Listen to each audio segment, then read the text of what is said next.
Welcome to my channel हलचल तेज। आपका एक बार और मेरे चैनल पे स्वागत है। और आज के इस वीडियो में हम 200 क्वेश्चन का एक कंप्यूटर का सीरीज लाए हुए हैं। सीयूटी पीजी जो एमसीए एंट्रेंस एग्जाम का तैयारी करते हैं उनके लिए है ये क्लास। और अगर मैं आपको पीडीएफ दिखाऊं तो देखिए ये 200 क्वेश्चन आपका कंप्यूटर का, मैंने 200 क्वेश्चन का आपको पीडीएफ यहाँ पे दे रखा है। और साथ ही साथ एक्सप्लेनेशन आपको मैं दूंगा कौन सा सही होगा। और आप भी मिलाते चलिएगा और कमेंट में कमेंट करिएगा कि आपका कितना सही हुआ। और बाकी अगर ये आपको वीडियो अच्छा लगा, एक्सप्लेनेशन अच्छा लगा, तो प्लीज आप लोग कमेंट करिएगा जिससे कि मुझे मोटिवेशन मिले और आगे भी मैं प्रयास करूं कि ऐसा वीडियो आपके लिए बनाता रहूं। बाकी अगर पीडीएफ देखिए तो, और इधर मैंने एक्सप्लेनेशन काफी अच्छी तरह से आपको एक्सप्लेनेशन दे रखा है, देख सकते हैं आप लोग, जिससे कि आप पीडीएफ को पढ़ के कुछ बात समझ सकते हैं, याद कर सकते हैं और एग्जाम में करेक्ट कर सकते हैं अपने क्वेश्चन को। और बहुत इंपॉर्टेंट इंपॉर्टेंट मैं क्वेश्चन ला रखा हूं आपके लिए। तो अगर आपको वीडियो अच्छा लगा तो प्लीज पहले तो चैनल को सब्सक्राइब करिए, उसके बाद ज्यादा से ज्यादा वीडियो को शेयर करिए, चैनल को शेयर करिए और छोटा सा लाइक करिएगा, कमेंट करिएगा छोटा सा, जिससे कि मुझे मोटिवेशन मिले। और बाकी इसमें अगर आपको ये पीडीएफ चाहिए तो उसका भी आप लोग कमेंट कर सकते हैं, जिससे मैं अपने टेलीग्राम चैनल पे इसको अपलोड कर दूंगा, वहां से आप लोग एक्सेस कर पाएंगे। बाकी पिछला वीडियो में मैंने 70 से ज्यादा क्वेश्चन करा के रखा था, तो उस पर भी बहुत अच्छा रिस्पॉन्स आया है। बाकी इस वीडियो में मैं चाहता हूं कि कम से कम 20 लाइक और 20-25 कमेंट आना चाहिए इस वीडियो पे, ताकि मुझे मोटिवेशन मिले और आगे भी मैं सीरीज को कंटिन्यू करूं। अभी मैं जैसे 70 क्वेश्चन इसका मैं ऑलरेडी कंप्यूटर का करा चुका हूं और आज मैं चाहूंगा कि 200 कंप्लीट करा ही दूं। और कम समय में मैं चाहूंगा, क्योंकि एक्सप्लेनेशन ज्यादा नहीं देना होगा, क्योंकि अब एग्जाम 11 तारीख को आ चुका है। तो जो आपको प्रैक्टिस करना है वो क्वेश्चन के बेसिस पे करना है, आपको प्रैक्टिस करना है। तो एक्सप्लेनेशन हम थोड़ा बहुत देंगे, बाकी चाहेंगे कि हम पूरे के पूरे क्वेश्चन जो है उसको कम समय में सॉल्व करें। और साथ ही साथ आप भी सॉल्व करिए और कमेंट करिए कि आपका कितना मार्क्स आ रहा है, जिससे कि पता चले कि क्या अभी इनका कितना मार्क्स आ रहा है। तो ये यहाँ पे मैं एआई एजेंट भी आपके लिए बनाता हूँ, ये सब भी वीडियो आप देख सकते हैं, क्योंकि आप टेक्निकल स्टूडेंट हैं, आगे एमसीए करेंगे तो इसमें भी ये काम आपका आने वाला है, एआई एजेंट। बाकी हम लोग चलते हैं अपने क्वेश्चन पे, अपने पीडीएफ पे चलते हैं। तो डायरेक्ट हम अपने बोर्ड पे चलते हैं। तो मैंने आपको बताया कि इस वीडियो में कम से कम आप 25 से 30 कमेंट और 20 लाइक करिए, जिससे कि मुझे मोटिवेशन मिले और आगे मैं आगे आपके लिए अदर सब्जेक्ट का भी सीरीज ला सकूं इसी तरह से। तो सबसे पहले हम वीडियो को स्टार्ट करते हैं। तो पहला आपको क्वेश्चन दिख रहा होगा, व्हाट इज डेटा स्ट्रक्चर। इसका आप लोग आंसर देंगे। तो जनरली डेटा स्ट्रक्चर होता क्या है, किसी भी डेटा को अच्छी तरह से ऑर्गेनाइज करके स्टोर करना, जिससे कि हमें सर्चिंग करने में आसानी हो, सॉर्टिंग करने में आसानी हो, अच्छे तरह से उसको मैं ढूंढ पाऊं, ऑर्गेनाइज कर पाऊं, किसी को सेंड करूं तो वो अच्छी तरह से उसको पढ़ पाए। तो उसी को डेटा स्ट्रक्चर, उसी को मतलब डेटा को सजाने के वे को हम लोग डेटा स्ट्रक्चर बोलते हैं। तो इस प्रकार से आपका जो ऑप्शन बी नंबर है वो इसका सही जवाब होगा। दूसरा क्वेश्चन पे हम लोग चलते हैं, कौन सा एप्लीकेशन स्टैक का नहीं है। तो सबसे पहले एप्लीकेशन, और एक बात और मैं आपको बोलना चाहूंगा, जो मैं बोलता हूं, क्योंकि लिखूंगा मैं बहुत कम, जो मैं बोलूंगा उसको आप लोग नोट करेंगे, इंपॉर्टेंट बात वही रहेगा जो कि आपको याद रखना है, आपके एग्जाम में काम आए। तो स्टैक का क्या एप्लीकेशन है, तो पहला एप्लीकेशन पैरेंथेसिस जो ऑप्शन ए दे रहा है वो स्टैक का ही एप्लीकेशन है, लेकिन आपको बताना है स्टैक का एप्लीकेशन कौन नहीं है। उसके बाद दूसरा ट्रैकिंग ऑफ लोकल वेरिएबल। तो आप लोग देख सकते हैं, जैसे अगर आपने प्रोग्रामिंग किया होगा तो जो लोकल वेरिएबल का स्टोरेज होता है वो जनरली स्टैक में होता है, और डायनेमिक जो मेमोरी एलोकेट होता है वो हमारा हीप में अंदर होता है। उसके बाद कंपाइलेशन सिंटेक्स भी, और जो डी नंबर है, डेटा ट्रांसफर का जनरली काम होता है क्यू के अंदर। तो ये स्टैक का एप्लीकेशन नहीं है, क्यू का एप्लीकेशन है डेटा ट्रांसफर का। तीसरा क्वेश्चन हम लोग देखते हैं, which a statement about stack is not correct. कौन सा करेक्ट स्टैक के बारे में नहीं है। सबसे पहले तो टॉप कंटेंट न्यू एलिमेंट, जो टॉप पे होता है वो नया एलिमेंट होता है, बिल्कुल सही है। स्टैक इज फीफो, नहीं ये गलत है, ये क्यू का है। क्यू हमारा फीफो होता है, फर्स्ट इन फर्स्ट आउट। तो बी नंबर ऑप्शन सही होगा। बाकी लिफो जो है वो स्टैक का होता है, और स्टैक को हम लोग एरे या लिंक लिस्ट दोनों से इंप्लीमेंट कर सकते हैं। तो ये इसका बी नंबर हुआ। अगर फोर्थ क्वेश्चन देखें तो BFS data structure required for BFS traversal. अब यहाँ पे बीएफएस जो ग्राफ के अंदर डीएफएस और बीएफएस दो ट्रैवर्सल होते हैं। बीएफएस जो होता है उसमें हम लोग क्यू का इस्तेमाल करते हैं, जो कि लेवल वाइज ट्रैवर्सल होता है, और जो डीएफएस होता है उसमें रिकर्जन का इस्तेमाल करते हैं, इसलिए उसमें स्टैक का हम लोग इस्तेमाल करते हैं। तो इसमें हो जाएगा ऑप्शन नंबर बी आपका Q. Which is not true about link list के बारे में कौन सा सही नहीं है, ये आपको बताना है। तो store in continuous memory, dynamic memory allocation होता है, इफिशिएंट इंसर्शन और डिलीशन कर सकते हैं, faster search, faster search than array, ये भी हो सकता है, लेकिन जो स्टोर इन कंटिन्यूअस ये नहीं होता है, क्योंकि इसमें जनरली नॉन कॉन्टिन्यूअस रूप से हम मेमोरी को एलोकेट करते हैं, इसीलिए तो पॉइंटर का कंसेप्ट आया, ताकि हम उसके अगले जो नेक्स्ट एड्रेस है उसको होल्ड कर पाए। तो अगर कॉन्टिन्यूअस रहता है एरे जैसा, तब तो इस्तेमाल ही नहीं करते पॉइंटर का, तो नॉन कंटिन्यूअस है। तो ये आप कॉन्सेप्ट यहाँ पे ए नंबर क्वेश्चन आपका, ए नंबर ऑप्शन आपका सही होगा। बाकी चलते हैं नेक्स्ट पेज पे। उसके बाद 6 नंबर क्वेश्चन क्या बोल रहा है, LIFO principle is used in, LIFO किस में होता है, तो अभी मैंने कुछ जस्ट आपको थोड़ी देर पहले बताया कि LIFO last in first out, मतलब जो लास्ट में आएगा वही आपके डेटा स्ट्रक्चर में पहले बाहर होगा, तो इसका इस्तेमाल जनरली हम लोग ने स्टैक के अंदर करते हैं। तो बी नंबर ऑप्शन आपका सही होगा। उसके बाद सर्कुलर लिंक लिस्ट एप्लीकेशन, अब आपको जो सर्कुलर लिंक लिस्ट होते हैं, जैसे जो लिंक लिस्ट होता है उसके लास्ट नोड को हम लोग जब फर्स्ट से कनेक्ट करते हैं तो वो सर्कुलर लिंक लिस्ट बन जाता है, उसका कौन सा एप्लीकेशन है वो आपको बताना है इस क्वेश्चन में। तो रिकर्सिव कॉल वो एप्लीकेशन नहीं है, क्योंकि वो जनरली स्टैक के होता है केस में। अंडू भी हमारा स्टैक में होता है, हैश टेबल जनरली वो नहीं होता है। सीपीयू एलोकेशन जो राउंड रॉबिन का होता है कंसेप्ट वो होता है। तो ये बहुत अच्छा क्वेश्चन आपका था, 3 नंबर ऑप्शन आपका सही होगा। 8वां number, not a type of queue, कौन सा जो है वो क्यू का टाइप नहीं है। तो प्रायोरिटी की आप लोग जानते हैं, अगर क्यू के बारे में अगर हम जाने तो पहला प्रायोरिटी क्यू होता है, सर्कुलर होता है, डीक्यू होता है, लेकिन जो सिंगल एंडेड क्यू यहां पे दिख रहा है 8 नंबर का ऑप्शन जो सी होगा वो सही होगा। वो सिंगल एंडेड क्यू कुछ नहीं होता है, डबल एंडेड होता है लेकिन सिंगल एंडेड कोई नहीं होता है। सी नंबर ऑप्शन आपका सही होगा। नीचे अगर 9 नंबर क्वेश्चन पे अगर हम आते हैं, need of circular queue, circular queue का आखिर जरूरत क्यों पड़ा। तो सबसे पहले इजियर कंप्यूटेशन, लीफो, तो लास्ट इन क्यू में तो जनरली लीफो का कंसेप्ट होता नहीं है। इफेक्टिव मेमोरी यूज, ये आपका हो सकता है। इसका मैं छोटा सा आपको एक कॉन्सेप्ट बताता हूं। जैसे सपोज कि ये मेरा क्यू है, मैंने पिछले वीडियो में भी इन सब बातों का जिक्र किया था, अगर आपने नहीं देखा है तो वो भी वीडियो देखिए, उसमें भी इंपॉर्टेंट इंपॉर्टेंट मैंने क्वेश्चन आपके लिए चुन के लाया था। अब इसमें करना क्या है, सपोज कि इसमें 2 3 4 5 ये डेटा मेरा फिल है। अब सपोज कि ये जो 2 नंबर है वो मेरा क्यू से बाहर हो गया, जो हमारा ये 2 नंबर डेटा है वो क्यू से हमारा बाहर हो गया। जब 2 नंबर बाहर हुआ तो आखिर मेरा तो यहां पे पॉइंटर होगा जिससे कि हम इंसर्ट करेंगे, तो उससे इंसर्ट करेंगे तो जो अगला अगर हम मुझे कोई इंसर्ट करना होगा तो आगे तो यहाँ पे स्पेस ऑफ फुल हो गया, इसके आगे कोई स्पेस है नहीं तो हम लोग इंसर्ट नहीं कर पाएंगे। लेकिन यहाँ पे तो मेमोरी अभी एक स्पेस खाली है तो यहाँ पे तो हम लोग इंसर्ट कर सकते हैं। तो इसी के लिए सर्कुलर क्यू का कंसेप्ट लाया गया, मतलब इसको हम लोग डायरेक्ट कनेक्ट कर देंगे यहां से, और यहां पे अगर स्पेस खाली होगा तो यहां पे हम लोग डेटा को फिल कर सकते हैं।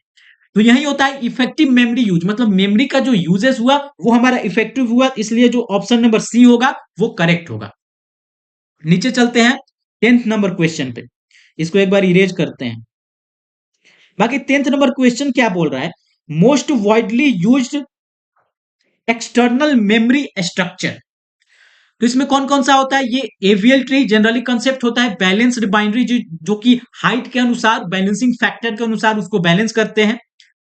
Most widely used external memory structure, मतलब एक्सटर्नल कहने का मतलब कि स्टोरेज जो सेकेंडरी स्टोरेज होता है उसमें कौन से स्ट्रक्चर को हम लोग यूज करते हैं, तो उसमें हमारा यूज होता है B tree, option number B. इसको याद रखेंगे, ये क्वेश्चन आपके एग्जाम में आ सकता है, 100% आ सकता है। 11th नंबर क्वेश्चन क्या बोल रहा है, optimal data structure for tower of Hanoi. अगर ये आप क्वेश्चन जानते होंगे तो जनरली टावर ऑफ हनोई का इस्तेमाल हम लोग करेंगे। डेटा स्ट्रक्चर, कौन से डेटा स्ट्रक्चर का इस्तेमाल करके उसको बनाया जाता है, तो वो हमारा होता है स्टैक। आप लोग इसको याद रखेंगे, स्टैक का इस्तेमाल करके हम लोग टावर ऑफ हेनोई को बिल्ड करते हैं। चलते हैं नेक्स्ट पेज पे। तो इसमें आपका स्टैक बी नंबर ऑप्शन आपका सही होगा, यहां पे आप लोग देख सकते हैं स्टैक दिया हुआ है। नीचे आते हैं, best data structure to reverse a word. तो हमें सपोज कि मेरा चैनल हलचल है, अब इसके वर्ड को हमें रिवर्स करना है, एल पहले आएगा, ए पहले आएगा, एच आएगा, ऐसे हम लोग को रिवर्स करना है। तो वो हम कैसे कर सकते हैं, तो मैं एक छोटा सा आपको दिखाता हूं नाम। एक सपोज कि कोई नाम है राज, एक बार मैं इसको इरेज करके आपको अच्छे से कंसेप्ट को बताता हूं। और प्लीज आप लोग अगर वीडियो अच्छा लग रहा है तो प्लीज आप लोग एक छोटा सा कमेंट करिएगा जिससे कि मुझे भी मोटिवेशन मिले। जैसे सपोज ये राज नाम लिखा हुआ है, तो अगर हम स्टैक का इस्तेमाल करेंगे तो सबसे पहले आर होगा, तो आर को हमने डाला। उसके बाद ए होगा, हमने ए को डाला। उसके बाद जे होगा, हमने जे को डाला।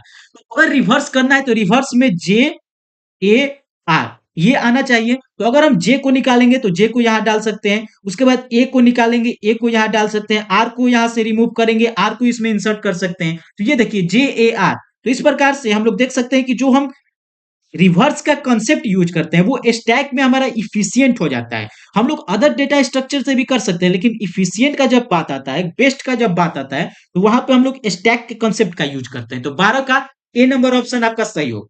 चलते हैं 13 number, advantage of hash table. तो हैश टेबल जनरली हम लोग जब सर्चिंग का कंसेप्ट को बिल्ड करते हैं, सर्च करते हैं, जैसे लीनियर सर्च में अगर हम सर्च करेंगे तो उसमें कॉम्प्लेक्सिटी मतलब बिग ऑफ एन हो जाता है, टाइम कॉम्प्लेक्सिटी। लेकिन इसमें हम बिग ऑफ वन मतलब कांस्टेंट टाइम में हम हैश टेबल से सर्च कर पाएंगे। तो वो हमारा होता है जनरली 13 का बी नंबर ऑप्शन होगा, फास्ट एक्सेस। डीक्यू क्या होता है?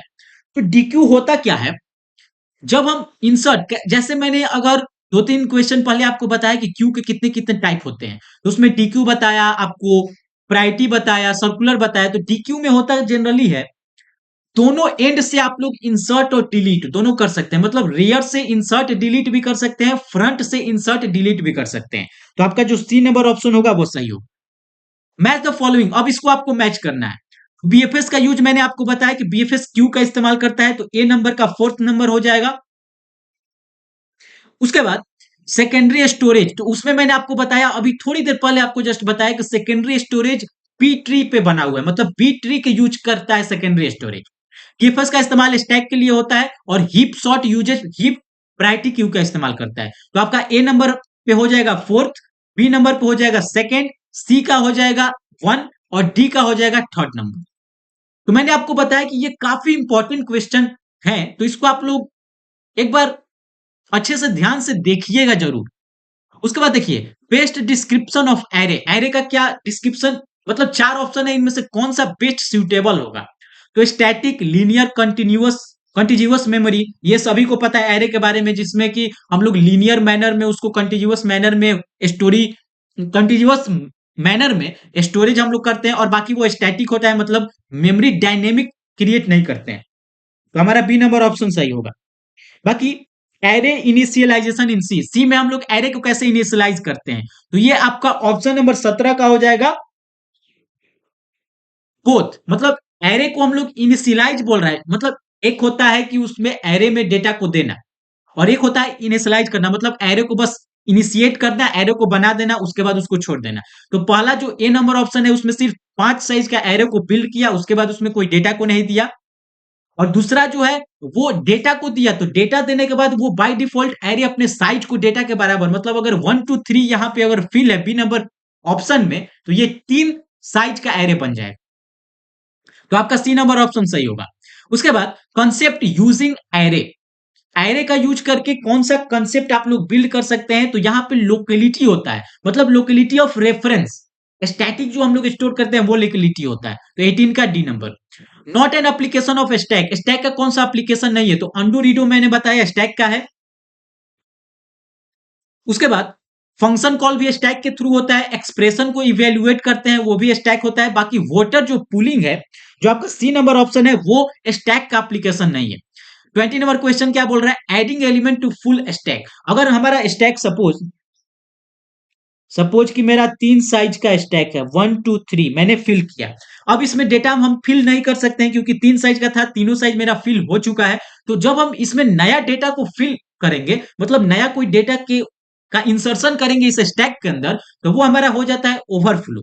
और अगर यही हमारा सपोज कि एम्प्टी रहता है और इसमें से कोई हम डिलीट करना चाहते हैं, तो वो हमारा हो जाता है अंडरफ्लो। तो इसमें बोल रहा है एडिशन के लिए, तो एडिशन के लिए आपका जनरली होता है ओवरफ्लो। तो 20 का ऑप्शन नंबर 20 सही होगा। और यही अगर एम्प्टी का बात करता है, एम्प्टी से डिलीट करता है, तो वो हमारा अंडरफ्लो का कंसेप्ट आता है। तो ये मैंने दोनों आपको कंसेप्ट यहाँ पे स्टैक के बारे में बता दिया। बाकी चलते हैं यहाँ पे 21 नंबर। अब इसमें पोस्ट फिक्स क्या होता है, तो जनरली जब हम इनफिक्स क्या होता है, तो जो ऑपरेटर होता है उसके ऑपरेटर अगर पहले आएगा बाद में ऑपरेंड आएगा, जैसे कि अगर प्लस और 1 मिनट मुझे इरेज करने दीजिए। अगर सपोज कि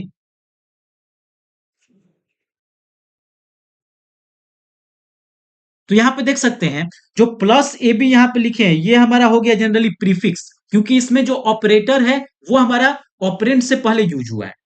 इन ऑर्डर होता है हमारा जो बीच में होता है, और बाकी जो पोस्ट ऑर्डर होता है मतलब पोस्टफिक्स जो होता है वो होता है ए बी प्लस, मतलब ऑपरेटर बाद में इस्तेमाल होगा। तो इसमें यही आपको करना है कि ऑपरेटर को बाद में ले जाना है। अभी आपको इनफिक्स में दे रखा है लेकिन इसमें ऑपरेटर को बाद में ले जाना है।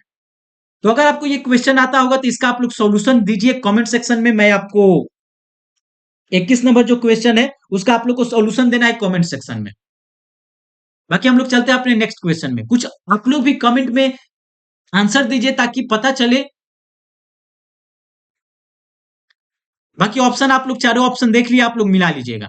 हम लोग चलते हैं अपने 22 नंबर क्वेश्चन पे। अब इसको इवेल्युएट करना है। ये पोस्टफिक्स मैंने आपको बताया कि पोस्टफिक्स में जो ऑपरेटर होता है वो बाद में होते हैं, ऑपरेंड पहले होते हैं। तो उसी को आपको इवेल्युएट करना है। तो इसको इवेल्युएट हम लोग करते कैसे हैं, तो ये जनरली स्टैक के अंदर इवेल्युएशन इसका होता है।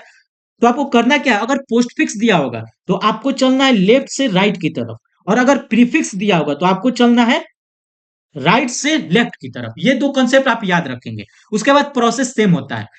अगर 7 सबसे पहले 7 आया तो अगर ऑपरेंड आता है तो उसको स्टैक में डालेंगे, अगर कोई ऑपरेटर आता है तो स्टैक से दो ऑपरेंड को बाहर निकालेंगे और उसका सॉल्यूशन करके इवेल्युएशन करके फिर स्टैक में डालेंगे।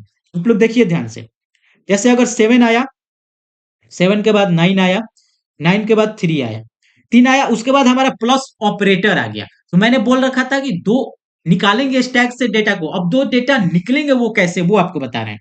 तो इसमें पोस्टफिक्स आपको करना है। तो आपको पोस्टफिक्स करना है तो क्या करना होगा कि सबसे पहले जो हम 3 है उसको बाहर निकालेंगे। तो 3 को आपको लिखना है बाद में, 3 को आप लिखेंगे बाद में। पोस्टफिक्स होगा, पोस्टफिक्स का मतलब बाद में। तो 3 जो आप निकालेंगे उसको लिखेंगे बाद में, उसको बीच में ऑपरेटर लगाना है, और जो दूसरा नंबर पे आप निकालेंगे उसको लिखेंगे पहले। ये कॉन्सेप्ट आप याद रखिएगा। और प्रीफिक्स अगर करना होगा तो इसी का अपोजिट, जो पहले निकालेंगे उसको पहले, जो बाद में निकालेंगे उसको बाद। ये सिंपलेस्ट कंसेप्ट है। अब यहाँ पे 9 3 12 हो गया, तो 12 इसका इवैल्यूएशन हुआ तो इन दोनों को हम लोग हटाएंगे, रिमूव करेंगे, और यहाँ पे 12 को इंसर्ट करेंगे। अब आगे चलते हैं। यहाँ पे 4 आया, 4 आने के बाद अब यहाँ पे डिवीजर है तो डिवाइड हम लोग को करना होगा। तो फिर से आप 2 निकालिएगा।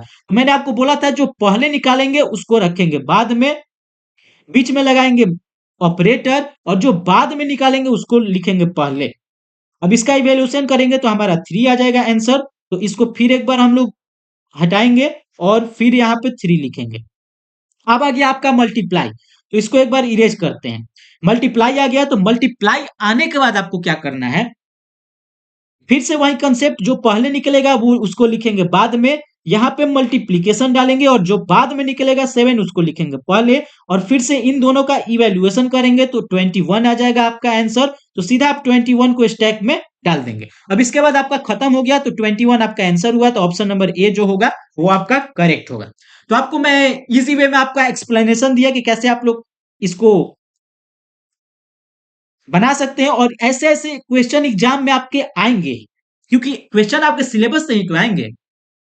उसके बाद नीचे आते हैं 23rd नंबर क्वेश्चन पे। Priority queue can be implemented using. Priority queue का मैंने आपको पहले ही बता रखा था कि प्रायोरिटी क्यू का कंसेप्ट होता है कौन सा, तो प्रायोरिटी क्यू को जनरली हीप इस्तेमाल करता है, लेकिन इसमें एरे के थ्रू भी हम लोग कर सकते हैं। तो यहाँ पे हीप देख के आप डायरेक्ट हीप को मार देंगे, लेकिन जो डी नंबर ऑप्शन है उसमें ऑल है, तो यहाँ पे ऑल होगा, क्योंकि एरे से भी बना देंगे, लिंक लिस्ट से भी बना सकते हैं, और हीप से तो बनता ही है। आगे चलते हैं, क्यू डिलीशन ऑर्डर। अब इसमें क्यू डिलीशन ऑर्डर में क्या होगा, तो जो पहले आता है क्यू में वो पहले डिलीट होता है। तो अगर 5924 आया है तो पहले 5 आया, तो 5 निकलेगा पहले, बाद में 9 निकलेगा, उसके बाद 2 निकलेगा, उसके बाद 4 निकलेगा। तो आपका डी नंबर ऑप्शन सही होगा। नीचे चलते हैं, फॉल्स अबाउट क्यू। कौन फॉल्स, मतलब क्यू के बारे में कौन सा फॉल्स है। 25 नंबर का फीफो कॉन्सेप्ट का यूज करता है, ये एकदम सही है क्यू के बारे में। उसके बाद दो एंड, क्यू का दो एंड होता है, फ्रंट और रियर, ये भी पता है हम लोग को। 1 for n क्यू, मतलब एक इंसर्शन के लिए होता है और एक डिसर्शन, एक डिलीशन के लिए होता है। एनक्यू जो होता है उसके थ्रू हम लोग इंसर्ट करते हैं और डीक्यू होता है उसके थ्रू डिलीट करते हैं। तो यहाँ पे आपका ऑप्शन डी नंबर सही होगा। कोई सा यहाँ पे फॉल्स नहीं क्यू के बारे में। अब आगे चलते हैं 26 नंबर क्वेश्चन पे। 26 क्या बोल रहा है, minimum stack to implement queue. ये बहुत इंपॉर्टेंट क्वेश्चन है और इसको आप लोग डायरेक्ट याद रखेंगे। 26 नंबर क्वेश्चन को आप लोग डायरेक्ट याद रखिएगा कि अगर स्टैक को, मिनिमम स्टैक मतलब क्यू को इंप्लीमेंट करना होगा तो कम से कम आपको 2 स्टैक लगेगा। बी नंबर ऑप्शन आपका सही होगा। ये आप लोग नोट करेंगे, इसलिए मैंने बोला था कि जो मैं बोलूंगा उसको आप लोग नोट करेंगे। आगे चलते हैं नेक्स्ट पेज पे। यहाँ पे मैंने देखते देखते आपको 26 नंबर क्वेश्चन करवा दिया है। और वीडियो अच्छा लगा प्लीज, बहुत मेहनत इसमें लगता है क्वेश्चन को लाने में, 200 क्वेश्चन लाने में काफी टाइम का इन्वेस्टमेंट होता है। और अगर अच्छा रिस्पॉन्स नहीं आता है तो फिर मुझे वीडियो बनाने का मन नहीं करता है। तो इसलिए मैं चाहता हूं कि आप लोग कमेंट कम से कम 20 और लाइक भी 20 आप लोग करिए, जिससे कि मुझे मोटिवेशन मिले। बाकी आपके लिए तो ऐसे ऐसे मैं सीरीज लाते ही रहूंगा जब तक आपका एग्जाम नहीं हो जाता है। तो प्लीज आप लोग कमेंट करिएगा जिससे कि मुझे मोटिवेशन मिले और अच्छे अच्छे मैं आपके लिए कंसेप्ट लाता रहूं, क्वेश्चन का सीरीज लाता रहूं। बाकी 27 नंबर क्वेश्चन पे चलते हैं। यहाँ पे टोल प्लाजा, ये भी आप लोग डायरेक्ट याद रखेंगे। बहुत लोगों को नहीं पता होता है टोल प्लाजा, तो यहाँ पे क्यू का इस्तेमाल होता है टोल प्लाजा। नीचे आता है सर्चिंग। सर्चिंग इन लिंक लिस्ट, लिंक लिस्ट में सर्चिंग का क्या कॉन्सेप्ट है। तो जनरली सर्चिंग का कॉन्सेप्ट लीनियर के जैसा ही हो जाता है, क्योंकि उसमें भी अगर लिंक लिस्ट का सपोज ये सब नोड है आपस में कनेक्ट है, तो आखिर सब पे जो जाके सर्च हमें करना ही होगा। तो यहाँ पे भी सर्च करेंगे, यहाँ पे भी सर्च करेंगे, यहाँ पे भी सर्च करेंगे, तो इसमें ऑर्डर ऑफ एन ही हो जाता है। इसमें इंसर्शन डिलीशन आसान होता है एरे के मुताबिक, तो वो यहाँ पे आपको एडवांटेज देगा। तो एडवांटेज में आप लोग लिख सकते हैं। बाकी कौन सा बीएसटी मतलब ट्रेवर्सल अगर करते हैं बाइनरी सर्च ट्री को, तो सॉर्टेड कौन सा देता है, तो इन ऑर्डर हमारा सॉर्टेड देता है। ये मैंने ऑलरेडी आपको बहुत पहले भी बता रखा था। अब एवीएल ट्री क्या गारंटी करता है, तो जो एवीएल ट्री है वो हाइट, आपको पहले मैं इसी लेक्चर में बताया कि बैलेंस करता है हाइट को बैलेंसिंग फैक्टर के थ्रू, -1, 0 और 1 होता है। तो ये आप लोग याद रखेंगे। उसके बाद average binary search complexity, average क्या होता है बाइनरी सर्च कॉम्प्लेक्सिटी, तो वो जनरली लॉग होता है, आप लोग जानते होंगे लॉग। कोलिजन इन हैशिंग, अब कोलिजन इन हैशिंग, अगर हैशिंग का आप लोग को कॉन्सेप्ट पता होगा तो जनरली वहां पे हमें कुछ फंक्शन दिया रहता है, जिस फंक्शन के थ्रू हम डेटा को इंसर्ट करते हैं और वो जनरली सर्चिंग में इफिशियंट होता है। तो इस प्रकार से कोलिजन जब होगा, कोलिजन कहने का मतलब कि एक ही की पे ज्यादा वैल्यू आ गया, मतलब सेम हैश वैल्यू, तो ए नंबर आपका ऑप्शन सही होगा। कोलिजन का मतलब कि की एक ही है लेकिन उसमें वैल्यू ज्यादा स्टोर हो गया, तो वो कोलिजन होता है, मतलब टकराना। तो यहाँ पे हमने 32 नंबर भी क्वेश्चन आपका कर लिया। बाकी heap manual mainly used for, heap का जनरली यूज हम लोग कब करते हैं, तो वो मैंने बहुत पहले आपको बता रखा था कि हीप कंसेप्ट का यूज होता है प्रायोरिटी क्यू में। ए नंबर ऑप्शन आपका सही होगा। ग्राफ ट्राइवर्सल मेथड, ये मैंने आपको बता रखा है ऑलरेडी, ब्रेथ फर्स्ट सर्च जिसमें कि क्यू का इस्तेमाल होता है और डेप्थ में जिसमें कि स्टैक का इस्तेमाल होता है, तो ए नंबर ऑप्शन आपका सही होगा। बाकी 35 नंबर क्वेश्चन क्या बोल रहा है, internal fragmentation occurs because, internal fragmentation क्यों होता है ये आपको बताना है। तो जब हम फिक्स्ड फ्रेम साइज, जब हम डायनेमिक वाला करते हैं तो उसमें एक्सटर्नल होता है, लेकिन फिक्स्ड में करेंगे तो इंटरनल होगा। तो ये आप कंसेप्ट याद रखेंगे। उसके बाद लॉजिकल एड्रेस, लॉजिकल एड्रेस क्या होता है, ये बहुत ही सिंपल कंसेप्ट है। लॉजिकल का मतलब वर्चुअल, तो आपका बी नंबर ऑप्शन आपका सही होगा। नीचे page fault occurs when, page fault कब होता है, पेज फॉल्ट का कंसेप्ट क्या है कि जब हमारे मेमोरी में पेज नहीं होता है, सपोज मेमोरी तो बहुत छोटा होता है और बहुत बड़े बड़े हम एप्लीकेशन रन करते हैं अपने कंप्यूटर में, तो कुछ कुछ एप्लीकेशन के पेज जो कि रिक्वायरमेंट अनुसार यूज होते हैं हमारे डेस्कटॉप के अंदर, उसको ऑपरेटिंग सिस्टम मेन मेमोरी के अंदर रखता है, और बाकी अगर अदर पेज का इस्तेमाल पड़ा तो वो पेज फॉल्ट जनरेट होता है, जिससे कि वो सेकेंडरी मेमोरी से उस पेज को मेन मेमोरी में ले लोड करेगा। पेज फॉल्ट होता क्या कब है, जब आपका पेज एब्सेंट रहेगा, मेन मेमोरी में आपको वो पेज नहीं मिलेगा। बाकी चलते हैं नेक्स्ट 8 नंबर, चलते हैं 38 नंबर क्वेश्चन पे। थ्रेसिंग ऑकर्स व्हेन, थ्रेसिंग कब होता है, तो थ्रेसिंग जनरली होता है जब आपका जो सीपीयू है वो पेज फॉल्ट को ही टॉलरेट कर रहा है, मतलब पेज फॉल्ट को ही करने में व्यस्त है, वो एग्जीक्यूट बहुत कम कर पा रहा है। तो 38 नंबर का ऑप्शन आपका बी नंबर सही होगा, पेज फॉल्ट का रेट ज्यादा होता है। Necessary condition for deadlock, deadlock के लिए तो mutual exclusion, hold and word, circular wait और नॉन प्रियम्पशन, चारों के चारों ऑल नंबर ऑल होगा। उसके बाद डेडलॉक अवॉइडेंस, अवॉइडेंस कौन सा होता है, तो बैंकर्स एल्गोरिदम आपका डेडलॉक अवॉइडेंस का होता है, ये आप याद रखेंगे। Ready processes kept in, ready जो प्रोसेस होते हैं वो कहां पे रखे जाते हैं, तो वो जनरली आपके रखे जाते हैं जॉब क्यू में। बहुत लोग यहाँ पे रेडी क्यू करते हैं, लेकिन रेडी क्यू आपका, सॉरी सॉरी, कंसेप्ट यहाँ पे रेडी क्यू होगा, मैं यहाँ पे मिस्टेक हो गया। बहुत लोग यहाँ पे जॉब क्यू करते हैं, जो कि गलत है, यहाँ पे रेडी क्यू होगा, क्योंकि प्रोसेस जब रेडी होता है तो वो रेडी क्यू के अंदर होता है। उसके बाद सबमिशन टू कंप्लीशन टाइम, जब सबमिट हुआ आपका प्रोसेस, जब सबमिट हुआ और उससे लेकर कंप्लीशन टाइम तक, मतलब इसको क्या बोलते हैं, तो वो जनरली होता है टर्न अराउंड टाइम। अगर टर्न अराउंड टाइम का मैं फॉर्मूला आपको लिखूं, तो ये आप लोग लिख लीजिएगा, completion time minus arrival time, जिसको सबमिशन टाइम भी बोलते हैं। उसके बाद 43 number, algorithm uses time quantum, तो ये सबको पता है, राउंड रॉबिन, जिसमें कि टाइम क्वांटम का इस्तेमाल किया जाता है। अटे पेज नंबर 9, जिसमें कि 44 नंबर क्वेश्चन आप लोग देखेंगे। Kernel can not schedule, kernel कौन सा शेड्यूल नहीं करेगा, तो जनरली कर्नल का इस्तेमाल हम लोग यूजर थ्रेड के अंदर नहीं करते हैं, मतलब यूजर का जो थ्रेड होता है उसको कर्नल शेड्यूल नहीं करता है, कर्नल को यूजर के थ्रेड में कुछ बारे में उसको पता नहीं रहता है।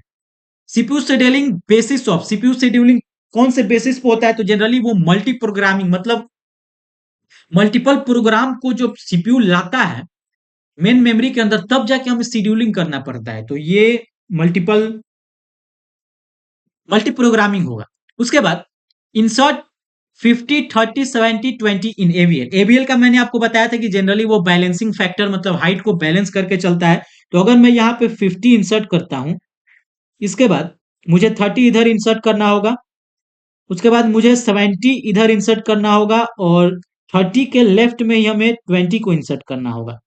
अब यहाँ पे देखते हैं कि कौन सा, तो ये जनरली इसका जो बैलेंस फैक्टर है 1 - 0, इसका 1 हो गया, तो ये तो सही है। इसका अगर देखें तो 2 - 1, ये भी सही है और ये भी सही है, तो यहाँ पे कोई रोटेशन का यहाँ पे आपको जरूरत नहीं है, सब सही सही। उसके बाद देखते हैं advantage of red black tree over AVL tree, ये आपका एडवांटेज होता है, इंसर्शन और डिलीशन आपका फास्ट हो जाता है, ये कॉन्सेप्ट मैंने कल भी आपको बता रखा था। मैच करना है यहाँ पे, तो इन ऑर्डर क्या होता है, तो इन ऑर्डर जनरली आपको सॉर्टेड देता है, डेटा को सॉर्टेड देता है असेंडिंग ऑर्डर में, छोटा से बड़े क्रम में। तो पी का हो जाएगा 2 नंबर। प्री ऑर्डर क्या होता है, तो प्री ऑर्डर में सबसे पहले रूट को हम लोग फेच करते हैं, तो क्यू का हो जाएगा 3, पोस्ट में रूट को बाद में सबसे लास्ट में फेच करते हैं, तो आर का हो जाएगा 4, और इन ऑर्डर को अगर हम रिवर्स करेंगे तो डिसेंडिंग में आ जाएगा, तो वो आपका एस का हो जाएगा 1 नंबर। यहां से आप लोग मैच कर सकते हैं। बाकी अब हम लोग 49th नंबर क्वेश्चन की तरफ चलते हैं। तो 49th नंबर क्वेश्चन क्या बोल रहा है, इसमें भी आपको मैच करना है। तो मैच कैसे, देखिए मैंने बी ट्री का आपका कॉन्सेप्ट बताया था, इसमें से ऐसे ऐसे आप चुनिए जो कि आप जानते होंगे, उसको सबसे पहले मैच करिए, जिससे कि आपका ऑप्शन बहुत सारा कट जाता है। तो यहाँ पे बी ट्री का मैंने आपको बता रखा था कि सेकेंडरी स्टोरेज का होता है, तो वो आपका एस नंबर जो है, आपका जो बी ट्री है उसका एस का हो जाएगा 2 नंबर, क्योंकि इसमें secondary storage disk based storage का बात किया गया है, तो आपका एस का हो जाएगा 2। और बी प्लस ट्री का जनरली डेटाबेस को इंडेक्सिंग करने में यूज होता है, तो आर का हो जाएगा पहला नंबर, आपका ऑप्शन सही। एवीएल ट्री का इस्तेमाल हम लोग करते हैं स्ट्रिक्ट, एवीएल ट्री जो पी है उसका 3 होगा स्ट्रिक्ट सर्चिंग ऑप्टिमाइजेशन, और रेड ब्लैक का मैंने आपको बताया एवरी पाथ है जो सेम ब्लैक नोड, ये तो आपका ऑप्शन देख के मिल जाएगा, तो मैंने आपको बताया। उसके बाद मैच एवीएल रोटेशन, अब रोटेशन एवीएल का जो हाइट का बैलेंसिंग करने के लिए रोटेशन कुछ हम लोग लगाते हैं, जिसमें कि एल एल होता है left left, R R right right, L R left right, R L right left. तो पहला तो हो जाएगा लेफ्ट लेफ्ट, अगर लेफ्ट के लेफ्ट में हम लोग लगाते हैं, तो लेफ्ट के लेफ्ट चाइल्ड में, तो आपका पी का हो जाएगा 3rd नंबर लेफ्ट के लेफ्ट चाइल्ड में, वैसे ही क्यू का हो जाएगा 4th नंबर, क्योंकि राइट के राइट में करेंगे तो हमें आर रोटेशन लगाना पड़ेगा। इस प्रकार से आप लोग ऑप्शन को मैच कर सकते हैं। बाकी time complexity of searching in link list, link list में भी सर्च करने में आपको एन, जैसे मैंने पहले आपको बता रखा था कि बिग ऑफ एन लगेगा, क्योंकि सबको ट्रैवर्स करना पड़ता है। स्टैक ओवरफ्लो मैंने आपको ऑलरेडी बता रखा था कि जब स्टैक फुल होता है तो वहां पे कंसेप्ट आता है ओवरफ्लो का। मेन पर्पस ऑफ हैशिंग, तो हैशिंग का जनरली आपका पर्पस होता है इफिशियंट सर्चिंग, जो कि कांस्टेंट टाइम में आपका हो जाता है। तो यहाँ पे आपको अगर मैं बताऊं तो फास्ट सर्च, ये बी नंबर ऑप्शन आपका सही होगा। ग्राफ ट्रावर्सल मेथड, तो इसमें टीएफएस और बीएफएस दो मैंने ऑलरेडी आपको बता रखा था, तो ए नंबर ऑप्शन आपका सही होगा। हीप मेनली यूज्ड फॉर, तो ये भी मैंने आपको बता रखा था, कुछ कुछ क्वेश्चन हो सकते हैं रिपीट कर रहे हो। तो हीप का भी जनरली कंसेप्ट होता है प्रायोरिटी क्यू का। बाकी अगर ये देखें तो logical address generated by CPU, logical को ही वर्चुअल बोलते हैं, तो 56 का सी नंबर होगा। इंटरनल फ्रेगमेंटेशन कब होता है, तो जब फिक्स्ड साइज का फ्रेम रहता है तब होता है। उसके बाद 50th virtual memory allow execution of program, तो जैसे कि मैंने आपको बताया कि मेन मेमोरी बहुत छोटा स्पेस होता है, लेकिन उससे ज्यादा ज्यादा आप एप्लीकेशन अपने कंप्यूटर के अंदर रखते हैं, तो वो कॉन्सेप्ट कब काम होता है, तो वो वर्चुअल मेमोरी का कॉन्सेप्ट है। तो वो लार्जर देन रैम, यानी 58 का सी नंबर ऑप्शन आपका सही होगा। मतलब आप अपने रैम से भी ज्यादा लार्जर को एप्लीकेशन को चला पाते हैं, वो होता है वर्चुअल मेमोरी का कंसेप्ट। आगे का क्वेश्चन आप लोग खुद सॉल्व करिएगा और कमेंट सेक्शन में कमेंट करिएगा। अगर आपका कुछ डाउट होगा वो भी मैं सॉल्व कर दूंगा। और बाकी आप लोग कमेंट करिए, खुद भी खुद डिस्कस कर सकते हैं कमेंट सेक्शन में, आपका कितना सही हुआ, कौन सा क्वेश्चन में आपको आगे डाउट है। बाकी वीडियो अच्छा लगा तो प्लीज आप लोग लाइक करिए, वीडियो को सब्सक्राइब करिए, चैनल को ज्यादा से ज्यादा वीडियो में कमेंट करिए, जिससे कि मुझे मोटिवेशन मिले और आगे भी मैं आपके लिए ऐसे ऐसे पीडीएफ देता रहूंगा, जिससे कि आपका प्रैक्टिस न रुक पाए। तो आगे आप लोग को पीडीएफ अगर लेना होगा तो प्लीज आप लोग कमेंट करिएगा। उसके बाद अगर जरूरी पड़ेगा आप लोगों को पीडीएफ लेना होगा, क्योंकि 200 क्वेश्चन उसमें है और अभी 50-60 क्वेश्चन मैं करा पाया हूं, और इसलिए मैं आगे नहीं करा रहा हूं ताकि वीडियो ज्यादा लंबा ना हो जाए। और आप लोग खुद प्रैक्टिस करिए, क्योंकि आप लोग को जो पढ़ना होगा वो आपने पढ़ लिया होगा, अब आपको प्रैक्टिस की जरूरत है। तो इस प्रकार से मैंने उस पीडीएफ को बना रखा था। तो बाकी आप लोग कमेंट करिए, मैं पीडीएफ अपने टेलीग्राम में डाल दूंगा। और ज्यादा से ज्यादा कमेंट करिएगा अगर ये आपको वीडियो अच्छा लगा, सोर्स अच्छा लगा, पीडीएफ अच्छा लगा, तो ताकि मुझे मोटिवेशन मिले और आगे भी आपके लिए कंटेंट लाता रहूं। बाकी चैनल से जुड़ने के लिए बहुत बहुत धन्यवाद, वीडियो देखने के लिए बहुत बहुत धन्यवाद। बाकी मिलते हैं आपसे नेक्स्ट वीडियो में।